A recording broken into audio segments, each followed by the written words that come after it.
Praise Lord guys, I'm your Josh. Praise lord, I'm your Sara. మా channel videos చూస్తున్న మీ అందరికీ మా గురించి పెద్దగా పరిచయం అక్కర్లేదు. కొత్తగా మా ఛానల్ని విజిట్ చేస్తున్న వారు గతంలో మేము చేసిన వీడియోస్ చూసి మేమెవరమో తెలుసుకోవచ్చు. ఈ రోజు మేమిద్దరం కూడా మీ ముందుకు వచ్చిన కారణం, రీసెంట్ గా మా ఛానల్లో విడుదలైన ద మోస్ట్ వ్యూడ్ వీడియో వివాహ దర్శనంపై అనేక మందికి ఉన్న సందేహాలను నివృత్తి చేయదలిచాం. ఆ వీడియోపై వచ్చిన వ్యూస్ అండ్ కామెంట్స్ చూసిన తర్వాత అనేక మంది యవనస్తులకి వివాహ దర్శనంలో దేవుని చిత్తం యొక్క ప్రాముఖ్యతని తెలియజేయాలని చెప్పి ఈ యొక్క question and answer session plan చేశాం. We are very excited to be here for clearing some doubts regarding God's will in our marriage. విశ్వాసుల వివాహ విషయంలో చాలా సందేహాలకు గురి అవుతారు. మేము మీ ప్రశ్నలకి జవాబు ఇచ్చే అనుభవజ్ఞులం కాదు, కానీ చాలామంది యువతకు ఈ కాంప్లెక్స్ విషయంలో మా వంతు కృషి చేస్తూ మేము తెలుసుకున్న విషయాలని మీతో పంచుకోవాలని ఆశించాం. సో ఇంకా లేట్ చేయకుండా డైరెక్ట్గా టాపిక్లోకి వెళ్ళిపోదాం. జాష్, మన ఫస్ట్ క్వశ్చన్ వచ్చి, అసలు వివాహ విషయంలో ఎందుకు దేవుని చిత్తం తెలుసుకోవడం అవసరం? క్వశ్చన్ కి ఆన్సర్ చెప్పే ముందు అసలు వివాహం యొక్క ప్రాముఖ్యత తెలుసుకుందాం.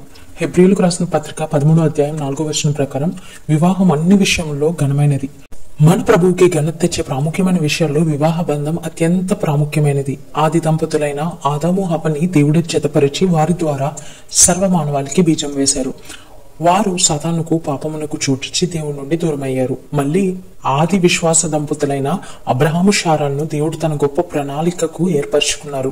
వారి గర్భం ద్వారా నిబంధనకు వారసుడైన ఇస్సాకును జనింపజేసి అతని సంతానం ద్వారా సర్వలోక రక్షకుడైన క్రీస్తు యొక్క జన్మకు పునాది వేశారు. నిజానికి వివాహం అన్నది కేవలం జతపరచబడే జంట కొరకు మాత్రమే కాదు, కానీ వారి తరువాత వారి ఇరువురి ద్వారా వచ్చే నెక్స్ట్ జనరేషన్స్ కి ప్రభు తన మార్గమును గూర్చిన జ్ఞానం అందించడానికి మాత్రమే వారిని జతపరుస్తున్నారని తప్పక గుర్తుంచుకోవాలి. ఈ విషయం స్పష్టంగా అర్థం అవడానికి బైబిల్ నుండి పునాదిని తీసుకుందాం.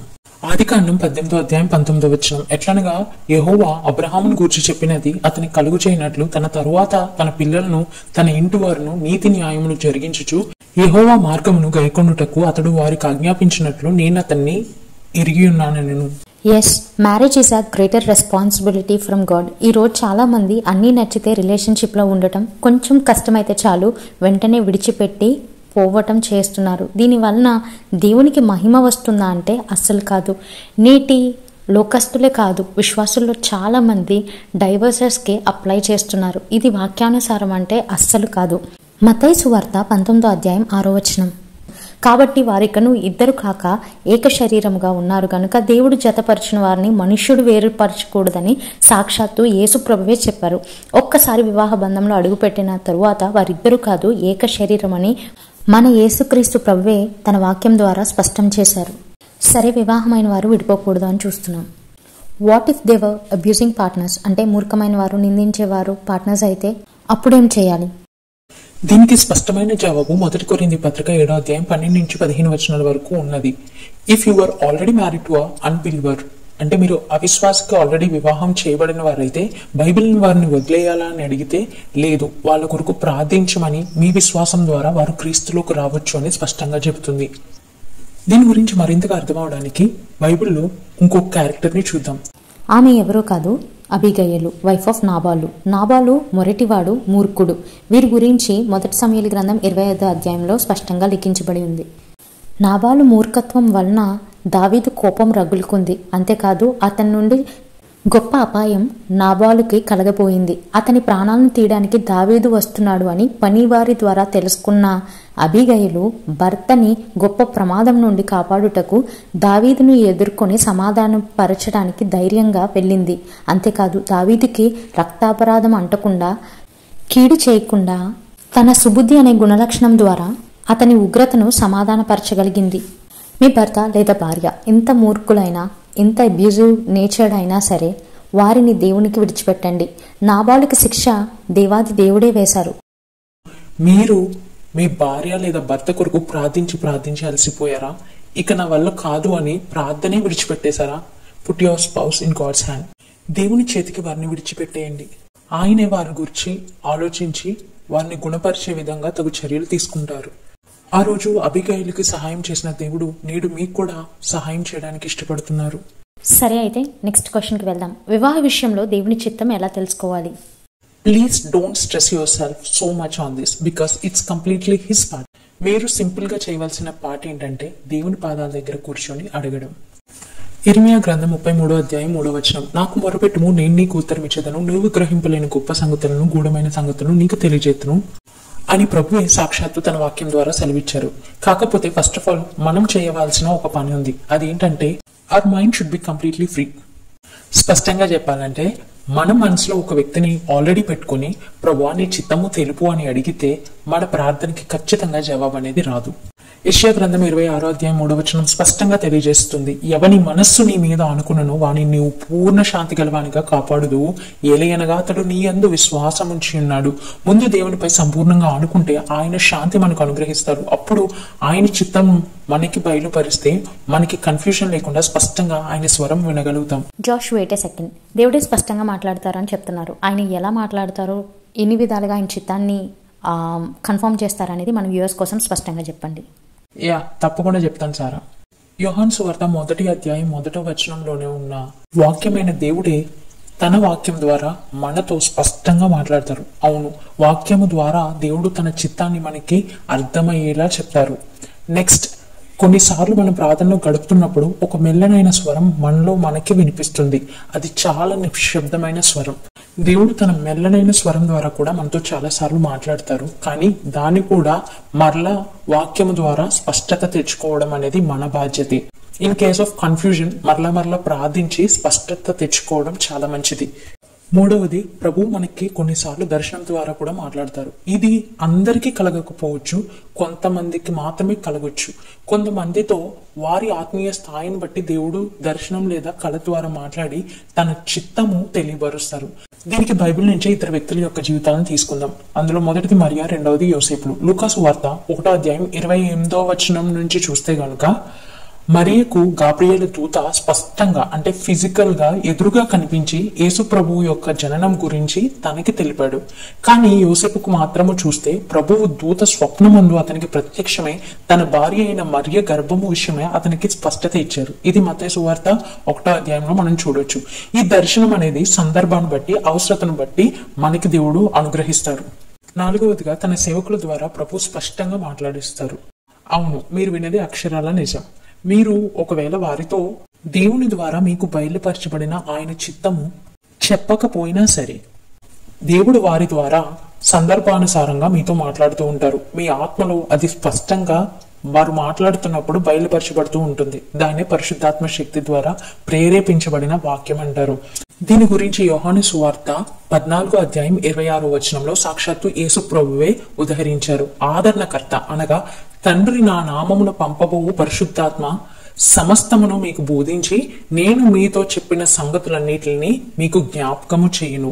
అంటే ఇది దేవుని చిత్తాన్ని మీకు రీకన్ఫర్మేషన్ చేయటంలో చాలా కీలకమైన భాగంగా చూడవచ్చు. థ్యాంక్స్ జాష్, చాలా అర్థమయ్యేలా చెప్పారు. సరే, నెక్స్ట్ 4th క్వశ్చన్కి వెళ్ళిపోదాం. అసలు ఇది ప్రభు చిత్తమేనా అని మనకి ఎలా తెలుస్తుంది? దేవుని చిత్తం మనకి స్పష్టంగా బయలుపరచబడినప్పుడు అది మనకి సమాధానాన్ని అనుగ్రహిస్తుంది. అంటే దేవుని శాంతిని మనకి అనుగ్రహిస్తుంది. ఒక్కసారి ఆయన చిత్తం మనకి తెలిసిన తరువాత చుట్టూ ఎన్ని విపత్కరమైన పరిస్థితులు, గందరగోళం పరిస్థితులు ఉన్నా సరే ఆయన యొక్క చిత్తము కనుక మనకి స్పష్టంగా తెలిస్తే మన మనసులో ఎంతో శాంతి నెలకొల్పబడుతుంది. అంతేకాదు, ఆ వాగ్దానం మనల్ని ధైర్యపరుస్తుంది. 1 కొరింథీ పత్రిక 14వ అధ్యాయం 33వ వచనం ప్రకారం మన దేవుడు సమాధానమునకే కర్త కాని అల్లరికి కర్త కాదు. అలాగే ముందుగా మనం మాట్లాడుకున్నట్లు యెషయా గ్రంథం 26:3 ప్రకారం కూడా ఆయనపై ఆనుకున్న వారిని పూర్ణ శాంతి గలవానిగా ప్రభు చేస్తారు. దేవుని చిత్తం కనుగొనాలి లేదా చెయ్యాలి అని మనము హృదయంలో నిశ్చయించుకున్నట్లయితే ఖచ్చితంగా దేవుని వాక్కు మనల్ని వెంటాడుతూనే ఉంటుంది. కొన్నిసార్లు మనకి అనుమానం కలిగిన, చిత్తాన్ని గ్రహించుటలో తడబడినా సరే ప్రభు తన పరిశుద్ధాత్మ సహాయం ద్వారా మనకి తప్పకుండా మనల్ని స్థిరపరిచి బలపరుస్తారు. సరే సారా, ఇప్పటి వరకు నేను చెప్పాను కదా, భార్య భర్తల ఎడల దేవుని చిత్తం ఎలా ఉంటుంది అన్నదానికి నువ్వు చెప్పు. యా షూర్ జాష్, ఇది చాలా ప్రాముఖ్యమైన విషయం అండ్ ఆల్సో సెన్సిటివ్ విషయం కూడా. ఎందుకంటే భర్త భార్యలకు ప్రభువు వేరువేరుగా చిత్తము చూపించరు, ఇద్దరికి ఒకటే దర్శనం. మీరు ఇరువురు దేహంలో వేరైనా సరే ప్రభు దృష్టిలో మాత్రం మీరు ఏక శరీరంగా ఉన్నారు అని భార్యాభర్తల గురించి లేఖనాలు స్పష్టంగా చెబుతున్నాయి. గనుక భార్యాభర్తల డెస్టినీ ఎప్పుడు కూడా ఒక్కటే. అలాగే ప్రభువు తన వివాహంలో చిత్తాన్ని ఇరువురితో ఖచ్చితంగా మాట్లాడి తీరుతారు. వారికి తన సంకల్పాన్ని బయలుపరుస్తారు. ఒక్కరితో మాత్రమే దేవుడు ఎప్పుడు మాట్లాడడు. ఇద్దరికి కూడా తన స్పష్టమైన చిత్తాన్ని ప్రభువు గ్రహింపచేయటం ద్వారా ఆయన తన వాక్కుని లేదా వాగ్దానాన్ని రూఢిపరుస్తారు. Back to topic. వివాహ విషయంలో భార్యాభర్తలకు వేరువేరు గమ్యాలను ప్రభు ఇవ్వరు. అప్పటి వరకు 2 వేరువేరు గమ్యాల్లో ప్రయాణిస్తున్న ఇద్దరిని దేవుడు తను స్థాపించిన వివాహ వ్యవస్థ అనే కూడలి వద్ద వారి గమ్యాల్ని ఐక్యపరిచి జంటగా వారిని తన దారిలో ప్రయాణింపజేస్తాడు. ఇక్కడ ప్రాముఖ్యంగా గుర్తుంచుకోవాల్సిన విషయం అదేంటంటే భార్య ఎప్పుడు కూడా భర్తకి సహకారిగా ఉండాలని ప్రభు సంకల్పించారు. మొట్టమొదట దంపతులైన ఆదాము హవ్వని చూద్దాం. మొదట ఆదాముని ప్రభువు నిర్మించారు. తర్వాత ప్రభువు ఆదాము ఒంటరిగా ఉండటం మంచిది కాదని తలంచి తన కొరకు హవ్వను సహకారిగా అనుగ్రహించారు. వైఫ్ అండ్ హస్బెండ్ ఎప్పుడు కూడా సందర్భాన్ని బట్టి ఒకరికొకరు సహకారులుగా ఉండాలి అనేది కూడా ప్రభు సంకల్పం. ఆదికాండం 2వ అధ్యాయం 15వ వచనం ప్రకారం దేవుడైన యెహోవా నరుని తీసుకుని ఏదైనా తోటను సేద్యపరచుటకును దాన్ని కాచుటకును దానిలో ఉంచును. తర్వాత ఆదికాండం 2:18లో చూస్తే నరుడు ఒంటరిగా ఉండటం మంచిది కాదు, వానికి సాటి అయిన సహాయమును వాని కొరకు చేయదును అనుకొని తనకి గాఢ నిద్ర కలుగజేసి అతని ప్రక్కటెముకలో అంటే అతనిలో నుండి ఒక భాగాన్ని తీసి స్త్రీనిగా నిర్మించాడు. అందుకే దేవుని దృష్టిలో భార్య భర్త ఏక శరీరంగా ఉన్నారు. రైట్ షారా. ఇక్కడ ఒక ఎగ్జాంపుల్ చూద్దాం. అబ్రహాం షారా దర్శనం కూడా ఒకటే. అదేంటంటే నిబంధన వారసుడైన ఇస్సాకును భూపైకి తీసుకురావటం. తన చిత్తాన్ని ప్రభు స్పష్టంగా అబ్రహాముతో ఆదికాండం 15వ అధ్యాయం 4వ వచనంలో నీ గర్భవాసమును పుట్టబోచున్నవాడు నీకు వారసుడగునని చెప్పెను. అలాగే సారాతో కూడా స్పష్టంగా ఆదికాండం 18వ అధ్యాయం 10 నుంచి 15 వరకు ఉన్న వచనాల్లో సారా వినికిడిలో ప్రభువు నిర్ణయ కాలంలో ఇస్సాకు జనించడం గురించి తెలియజేశారు. నెక్స్ట్ సేమ్ దర్శనం ఉన్న మరొక జంటను చూద్దాం. వాళ్ళే మరియా యోసేపులు. కన్యక గర్భవతి అయి సర్వలోక రక్షకుని భూపైకి తీసుకురావాల్సిన దర్శనం మరియది. కానీ తన దర్శనానికి సహకారిగా ప్రభు యోసేపుని నియమించారు. ప్రభువుకి పురుషుడు స్త్రీ అన్న భేదం లేదు. రక్షకుని భూపైకి తెచ్చే దర్శనం మరియది అయినా సరే యోసేపు తన పక్కన సహాయంగా నిలిపారు మన ప్రభువు. అంతేకాదు యోసేపుకు ప్రభువు ప్రతి అంకంలోనూ స్పష్టంగా మాట్లాడుతూ వచ్చి అతనిని మరియకు గొప్ప సహాయంగా అతన్ని నిలబెట్టారు. భార్య భర్తలు శరీరానుసారంగా వేరైనా సరే ప్రభువులో మాత్రం ఈ దర్శనం గమ్యం ఒక్కటే. ఇద్దరిలో ప్రభువు దర్శనం ఎవరికిచ్చినా సరే ఇద్దరు కలిసే గమ్యం చేరాలి. ఇదే వివాహ వ్యవస్థలో దేవుని అనాది సంకల్పంగా మనకి కనిపిస్తుంది. ఇక లాస్ట్ అండ్ ఫైనల్ క్వశ్చన్. ఒక అవిశ్వాసిని విశ్వాసి పెళ్లి చేసుకోవచ్చా? ఆన్సర్ నేనే చెప్తాను. Purely no is the only answer. 2 కొరింథీ పత్రిక 6వ అధ్యాయం 14 నుంచి 17 వచనాల వరకు చూస్తే మీరు అవిశ్వాసులతో జోడుగా ఉండకుడి, నీతికి దుర్నీతితో ఏమి సాంగత్యము, వెలుగునకు చీకటితో ఏమి పొత్తు, క్రీస్తునకు బెలియాలతో ఏమి సంబంధము, అవిశ్వాసతో విశ్వాసికి పాలెక్కడిది అని దేవుడి వాక్యం స్పష్టంగా సెలవిస్తుంది. సో అవిశ్వాసిని పెళ్లి చేసుకోవడానికి దేవుడు ఎంత మాత్రము కూడా ఒప్పుకోరు. సో దేవుని చిత్తం తెలుసుకోవాలనుకునేవారు ఎప్పుడూ ఒక అవిశ్వాసిని కోరుకోవద్దు. సరే, మరి ఆల్రెడీ ఒక అవిశ్వాసతో పెళ్లి అయిపోయింది, ఇప్పుడు ఏం చేయాలి? మొదట చెప్పినట్లు 1 కొరింథీ పత్రిక 7వ అధ్యాయం 10 నుంచి 14 వచనాల్లో ఉన్నట్లుగా మీ అవిశ్వాసి అయిన భర్త ఆర్ భార్యను ప్రార్థనలో దేవుని పాదాల దగ్గరికి తీసుకురండి. అవిశ్వాసి అయిన భర్త విశ్వాసి అయిన భార్యను బట్టి పవిత్రపరచబడతాడు. అలాగే అవిశ్వాసి అయిన భార్య విశ్వాసి అయిన భర్తను బట్టి పవిత్రపరచబడతారు. కాబట్టి వారి నిమిత్తమై ప్రభువుకి ప్రార్థన చేయండి.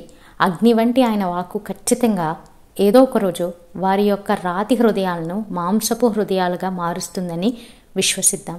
వీడియో ఇప్పటికే లాంగ్ అయిపోతుంది కాబట్టి ఇక బాయ్ చెప్పే టైం వచ్చింది.